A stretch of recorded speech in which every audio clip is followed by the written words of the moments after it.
우리 찬송가 352장으로 하나님께 영광을 드리도록 하겠습니다. 찬송가 352장입니다.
오늘 함께 나눌 하나님의 말씀은 마태복음 14장 1절에서 12절까지의 말씀입니다.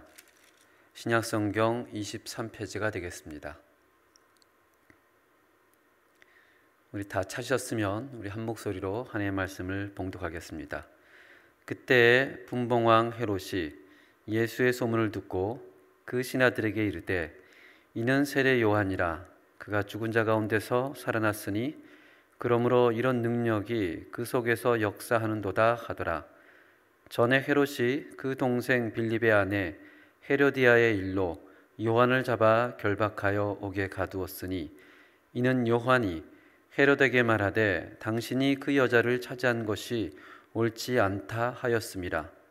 헤롯이 요한을 죽이려 하되 무리가 그를 선지자로 여김으로 그들을 두려워하더니 마침 헤롯의 생일이 되어 헤로디아의 딸이 연석 가운데서 춤을 추어 헤롯을 기쁘게 하니 헤롯이 맹세로 그에게 무엇이든지 달라는 대로 주겠다고 약속하거늘 그가 제 어머니의 시킴을 듣고 이르되 세례 요한의 머리를 소반에 얹어 여기서 내게 주소서 하니 왕이 근심하나 자기가 맹세한 것과 그와 함께 앉은 사람들 때문에 주라 명하고 사람을 보내어 옥에서 요한의 목을 베어 그 머리를 소반에 얹어서 그 소녀에게 주니 그가 자기 어머니에게로 가져가니라. 요한의 제자들이 와서 시체를 가져다가 장사하고 가서 예수께 아뢰니라. 아멘. 마태복음 13장에서는 천국은 마치 이 천국 비유를 통해서 8가지의 비유들이 나옵니다. 4가지 밭, 겨자씨, 누루, 감추인보와 갓짐, 진주, 그물, 그리고 천국의 제자 서기관, 이 비유들을 통해서 이 땅에 임한 하나님 나라가 어떤 특징을 가지고 있는지를 우리에게 말해줍니다. 하나님의 나라는 비록 작게 시작되어지지만 자라고 확장되어 크게 될 것이며, 이 땅에 있는 하나님의 나라는 의인들과 악인들이 함께 살아가지만 마지막 날에는 반드시 하나님의 심판이 있다고 마태복음 13장은 우리에게 말합니다. 이 비유가 다 끝나고 나서 마태복음 13장 53절에서 58절에 보면 이 나사렛 사람들, 예수님의 이 고향에 있는 사람들이 예수님을 배척하는 사건을 기록합니다. 하나님 나라에 비유해서 하나님 나라를 받아들이지 않는 사람들이 있을 것이라는 가르침을 말하면서 그대로 가장 가까운 사람, 예수님을 가장 잘한다고 하는 사람, 그 고향 사람들이 하나님의 나라를 배척하는 사건을 마태복음 13장은 우리에게 잘 기록해주고 있습니다. 그리고 오늘 마태복음 13장에 들어가는 것입니다. 14장에 보면 갈릴리 분봉왕 헤롯이 예수님에 대한 소문을 들었다, 이렇게 시작을 합니다. 우리 1절 한번 읽어보겠습니다. 그때 분봉왕 헤롯이 예수의 소문을 듣고, 분봉왕이라 함은 스페인어로 떼뜨라르까, 이 말 그대로 영토의 4분의 1을 통치하는 그런 왕을 말합니다. 헤롯은 로마의 권력 밑에서 민족을 배반하고 정치적인 야망을 성취한 그런 사람이었습니다. 이 허영심도 크고 권력이 대단했습니다. 기분이 좋을 때는 이런 얘기를 하죠. 내 나라에 반을 주겠다. 그 사람을 마음대로 체포하고 또 죽일 수도 있는 그런 권력이 있는 사람이었습니다. 정치적으로는 독재자였고 이 도덕적으로는 굉장히 파렴치한 사람이었습니다. 왜냐하면 헤롯은 자기 아내를 버리고 이복 형제인 빌립의 아내 헤로디아를 빼앗아 아내로 삼습니다. 모든 사람들이 그 일이 잘못되었다는 것을 알고 있었지만, 그러나 감히 어느 누구도 그 말을 하는 사람은 없었습니다. 그때는 그런 시대였습니다. 그런데 이 침묵을 깬 사람이 있었으니 그 사람은 세례 요한이었습니다. 세례 요한은 그것이 옳지 않다라고 주장하기 시작을 합니다. 책망을 합니다. 4절 함께 보시겠습니다. 이에 요한이 세로되게 말하되 당신이 그 여자를 차지한 것이 옳지 않다 하였습니다. 헤로디아는 헤롯의 조카이면서 이복 형제의 동생의 아내이기 때문에 이것은 엄밀히 따지면 근친상간이고 간음이었습니다. 이러한 것을 공개적으로 지적하는 요한이 너무 미웠지만 헤롯은 어떻게 할 수 있는 방법이 없었습니다. 왜냐하면 5절을 보니까 헤롯이 요한을 죽이려 하되 무리가 그를 선지자로 여김으로 그들을 두려워하더니, 누구를 두려워했다고요? 사람들을 두려워했다고 합니다. 사람들은 요한을 선지자로 생각했기 때문에 자기가 아무리 왕이라도 마음대로 한다는 것은 상당히 부담감이 가는 거였습니다. 그래서 어찌할 바를 모르고 있었는데 헤로디아의 생각은 전혀 달랐습니다. 그 여자 헤로디아의 생각은 자기를 공개적으로 비난하는 그 요한을 옥에 가두자, 이렇게 결정을 하게 됩니다. 3절을 보면 성경이 이렇게 얘기를 하죠. 전에 헤롯이 그 동생 빌립의 아내 헤로디아의 일로 요한을 잡아 결박하여 옥에 가두었으니, 옥에 가둔 이후에 마침 헤롯의 생일을 맞이하였습니다. 생일을 맞이하여 신하들과 귀족들과 많은 사람들을 불러서 잔치를 할 때에 헤로디아의 딸, 성경에서는 이름이 나와 있지 않지만 이 딸의 이름은 살로메라고 합니다. 이 살로메가 헤롯과 사람들 앞에서 춤을 추었는데 헤롯이 굉장히 기뻐했다, 만족했다. 그러면서 그 딸에게 이런 얘기를 하죠. 네가 무엇을 원하든지 다 말해라. 마가복음 6장 24절에 보면 허영심을 담은 이런 얘기를 합니다. 또 맹세하기를 무엇이든지 내가 내게 구하면 내 날의 절반까지도 주리라. 사실은 왕이 그렇게 할 수 있는 능력은 없지만 상당히 이게 허영심에 가득한 그런 헤롯의 마음을 우리가 엿볼 수 있습니다. 그런데 여기서 헤롯은 상상하지도 못할 그 딸의 요구를 듣게 됩니다.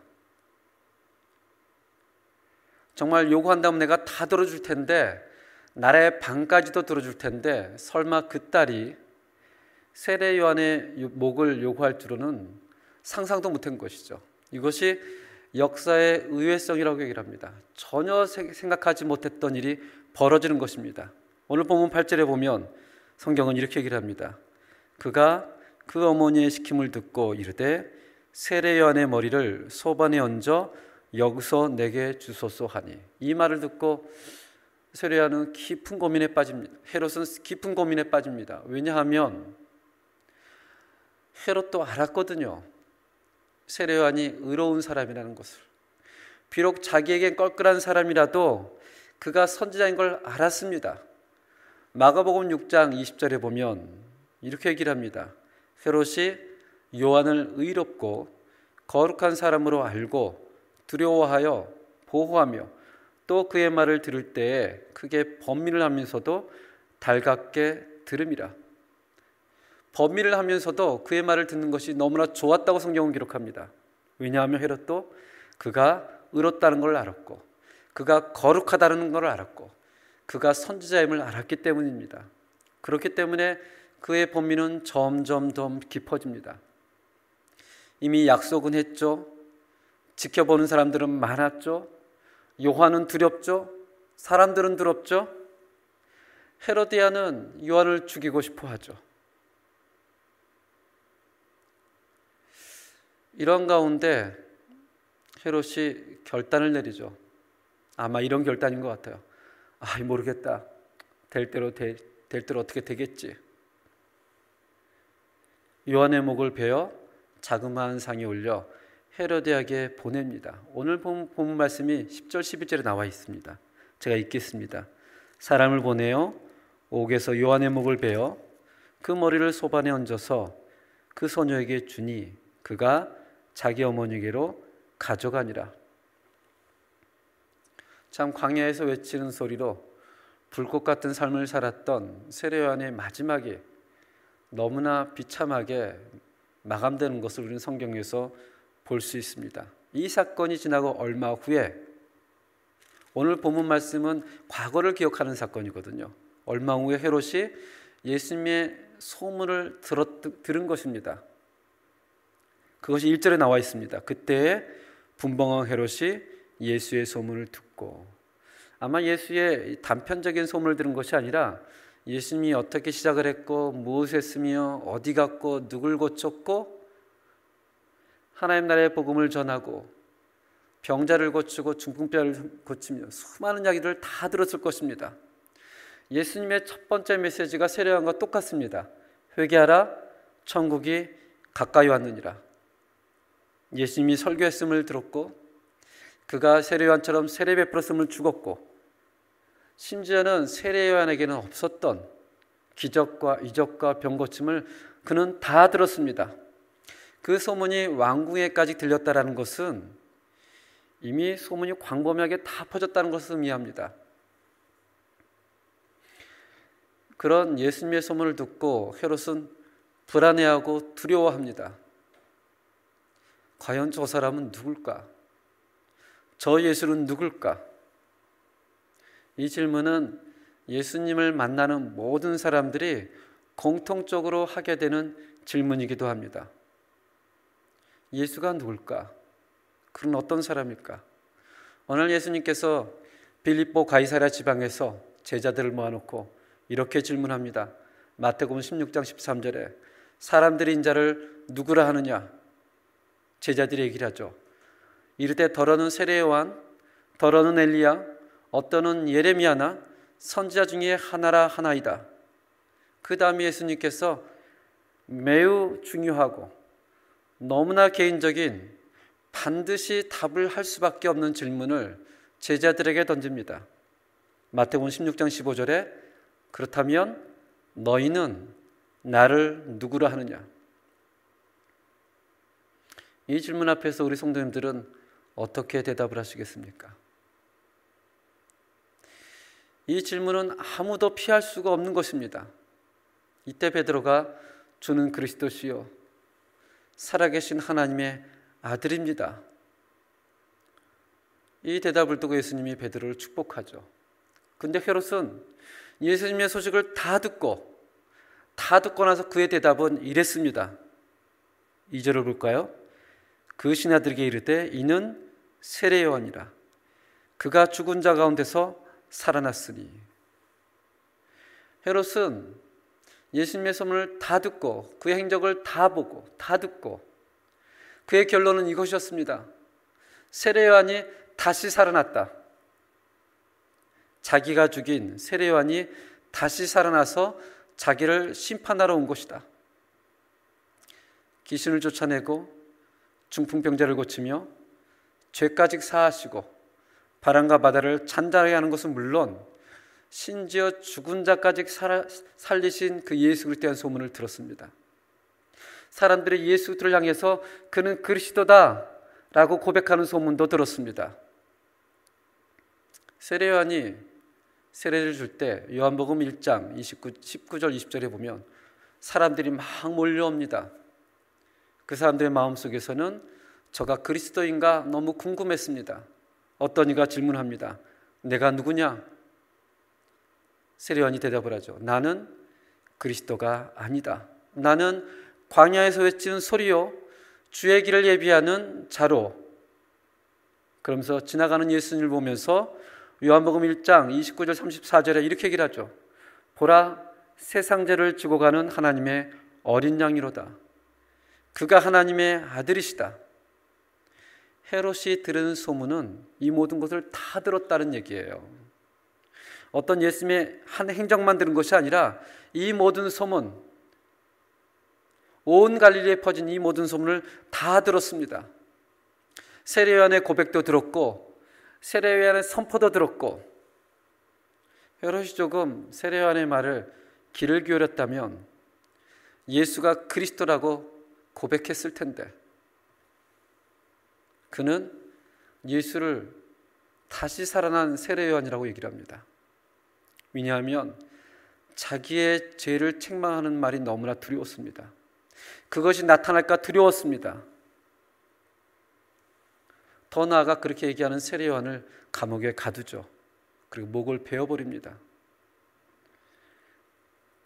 세례 요한이 두려워하는 것은 엄밀히 말하면 헤롯이 두려워하는 것은 엄밀히 말하면 세례 요한이 아니었습니다. 아까도 우리가 읽었던 5절 말씀에 헤롯이 요한을 죽이려 하되 무리가 그를 선지자로 여김으로 그들을 두려워하더니 사람들이었습니다.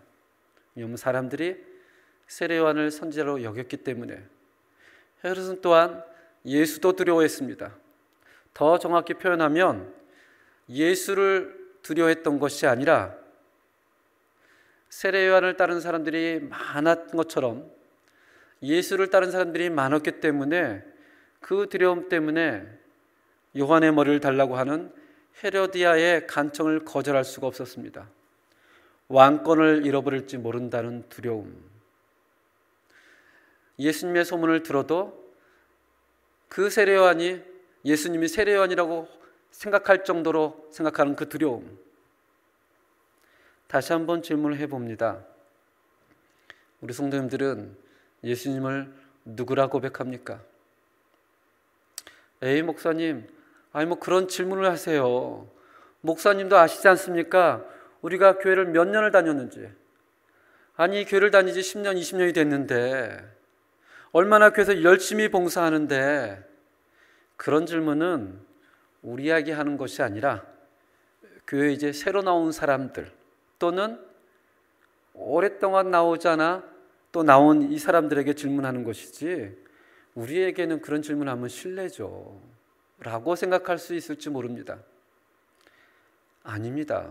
이 질문은 교회에 새로 나온 사람들, 오랫동안 신앙생활을 멈춘 사람들에게 하는 것이 아니라 교회에 오래 다녔어도, 직분자여도, 평생을 섬기며 살았어도, 심지어는 그가 목사일지라도 이 질문은 매일매일 해야 하고 매일매일 대답해야 되는 너무나 중요한 질문입니다. 이 질문을 매일매일 답하지 않으면 우리는 하나님을 두려워하지 않고 사람들을 두려워하며 살게 되어 있습니다. 나의 형편이 흔들릴까 봐 두려워하며 삽니다.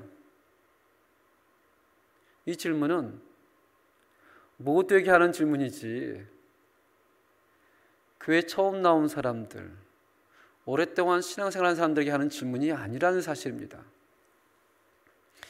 이번에 유초등부 주일날, 월요일날 성경학교가 있었습니다. 저는 이제 월요일날 폐예배 인도가 있어서 오후에 교회에 나왔습니다. 아이들이 저를 붙잡고 얘기하더라고요. 목사님, 왜 이틀만 해요? 하루만 더 하면 좋을 텐데. 제가 그 얘기를 듣고, 야, 우리 선생님들과 목사님이 정말 수고 많이 하셨구나. 아이들의 입에서 너무 지루해요 라고가 아니라, 목사님, 하루만 더 하면 더 좋을 텐데. 얼마나 선생님과 목사님께서 또 기도하시고 헌신하시고 수고하셨으면 아이들의 입에서 그런 고백이 나올까. 이제 오후에 다 정리를 하고 저희 아들을 데리고 이제 집에 돌아가는데, 저희 아들이 저에게 그런 얘기를 합니다. 아빠, 나는 아이들이 어려서 기도를 못할 것이라고 생각했어. 근데 그렇지 않더라고. 아이들이 어른보다 훨씬 기도를 잘해. 참 그 말이 저의 마음에 감동이 되었습니다. 그리고 그날 저녁 어떤 학부모님께서 저에게 카톡을 주셨어요. 목사님, 우리 아이들이 성경학교가 너무너무 좋았다고 얘기를 합니다. 그전에는 막연히 하나님이 계시다고 생각했는데 이번 성경학교를 통해서 이제는 하나님의 계심을 알게 되었다고 얘기를 합니다. 그래서 이 세상의 세대와는 다르게 살아가겠다고 정말 눈물을 흘리며 기도했다고 합니다. 선생님들과 목사님께 감사를 드립니다. 이 카톡을 받고 제 마음이 정말 얼마나 뜨거웠고 감사했는지 모릅니다. 신앙의 연수가 되면서 이러한 고백이 우리 가운데 조금씩 희미해지는 것을 보게 됩니다. 한 번 고백하면 됐다라고 생각하는 우리 생각이 머릿속에 들어갑니다. 그래서 고백을 하는 것을 잊어버립니다. 그러다 보니 사람들을 두려워하기 시작하고 환경을 두려워하기 시작하며 우리는 끊임없이 다른 사람과 비교함으로 상처받고 절망하고 점점 자기만을 사랑하는 탐욕의 노예가 되어갑니다. 신앙생활을 해도 자기를 위하여 하고, 하나님이 있다고 해도 그 하나님이 나를 위하여 존재한다고 생각을 하고, 교회도 자기를 위한 조직, 공동체도 자기의 기반을 하기 위한 공동체. 하나님의 소식, 예수님의 소문을 들어도 그분이 그리스도라고 생각하지 않습니다. 그러니 마음속에 늘 불만과 비판과 자기 생각처럼 되지 않으니 분노가 나고 사람들의 시선에서 두려움을 벗어날 수가 없는 것입니다. 그러나 예수가 그리스도시고 살아계신 하나님의 아들을 날마다 확인하며 고백한다면 우린 더 이상 사람들을 두려워하지 않고 하나님을 두려워하며 살게 됩니다. 왜냐하면 하나님이 우리 삶의 왕이기 때문에 그렇습니다. 그렇다면 어떻게 이런 고백을 하며 살아갈 수 있을까? 어떻게? 혹시 하늘에서 불이 내리길 바랍니까? 아니면 누군가 강력하게 안수하여 여러분들의 심령이 변화되길 바랍니까? 성경에서는 어디에도 그렇게 나와 있지 않습니다. 성경은 동일하게 얘기를 합니다. 성경을 가까이 하고 성경을 따라 생각하고 성경을 통해 예수 그리스도를 배워라. 말씀이 나의 생각을 지배하고 나의 마음을 지배해야 된다. 일주일에 한 번 교회 나오고 설교 몇 번 듣는 것으로 여러분과 저의 믿음이 형성이 되어지고 유지되어진다면 그것은 정말 기적 중의 기적일 것입니다. 근데 그러한 일은 없습니다. 다시 말한다면 절대 없습니다. 늘 성도님께 간곡히 부탁드린다면 성경을 읽어야 됩니다. 아무리 안 읽어도 지금 교회에서 하는 하루에 성경 한 장 읽기, 그거라도 해야 됩니다. 성경을 보지 않으면 하나님을 알 수가 없습니다. 아무리 주위에서 얘기하는 소문을 들어도, 소식을 들어도 성경을 묵상하지 않으면 그 예수가 그리스도임을 고백할 수가 없는 것입니다. 저는 우리 성도님들께서 정말 성경을 꾸준히 볼 수 있기를 바랍니다. 사랑하는 저희 어린아이들부터 어른들까지 성경을 가까이 하고 성경을 묵상하며 성경을 읽는, 그래서 사람들이 아니라 하나님을 두려워하는 사람으로 살기를 바랍니다. 성경 두 구절을 함께 보고 한 구절을 보고 설교를 마치려고 합니다. 디모데후서 3장 16절 17절입니다. 디모데후서 3장 16절 17절 함께 읽겠습니다.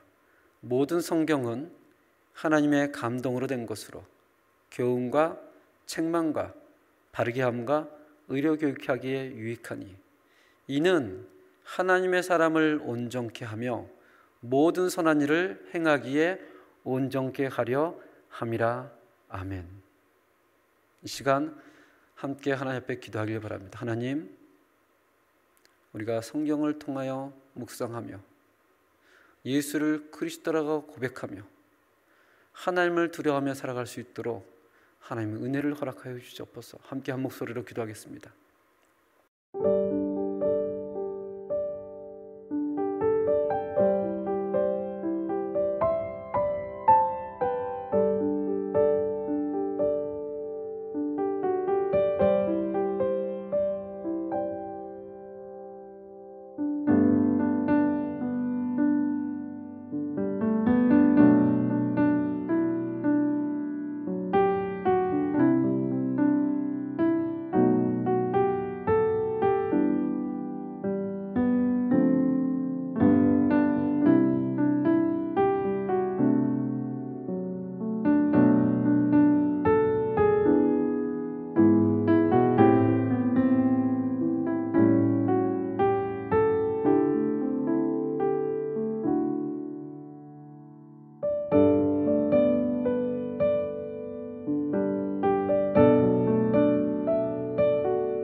하나님 아버지, 헤롯은 요한이 의로운 사람이라는 것을 알았습니다.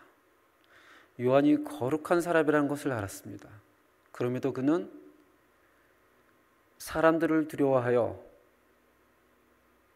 요한을 선지자로 인정하지 않습니다.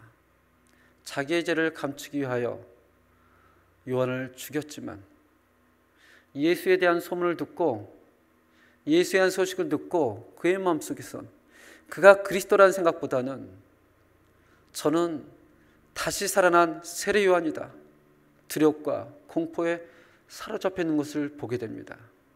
하나님 아버지, 우리가 교회를 나와 하나님께 예배하고 기도하면서 우리도 수년간, 수십 년간 예수님에 대해서 많이 들었습니다. 목사의 설교를 통해서, 또 신문을 통해서, 인턴을 통해서. 그러나 하나님, 정말 그 예수가 그리스도로 고백하고 있습니까? 아무리 많이 들어도 우리의 입술에서, 심지어는 의로운 자요, 거룩한 자로 생각한다고 할지라도 살아계신 하나님의 아들이요 그리스도를 고백하지 않는다면 우리의 인생은 너무나 불쌍한 인생일 것입니다.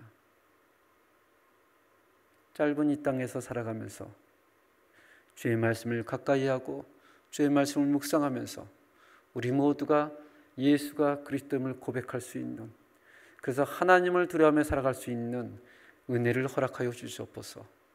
예수님 이름으로 기도합니다. 아멘.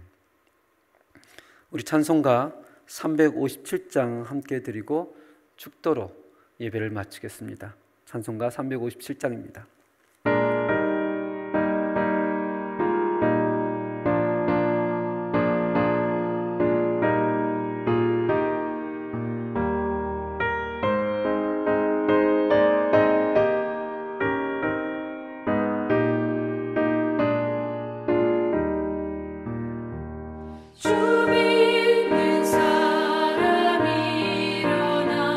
다 힘을 얻어요.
지금은 우리 주 예수 그리스도의 은혜와 하나님의 놀라운 사랑과 성령님의 교통하심이 성경을 통해서 예수가 그리스도시요 살아계신 하나님의 아들이라 고백하며 하나님을 두려워하며 살기로 하는 모든 성도님들 위해 지금부터 영원까지 함께할지어다.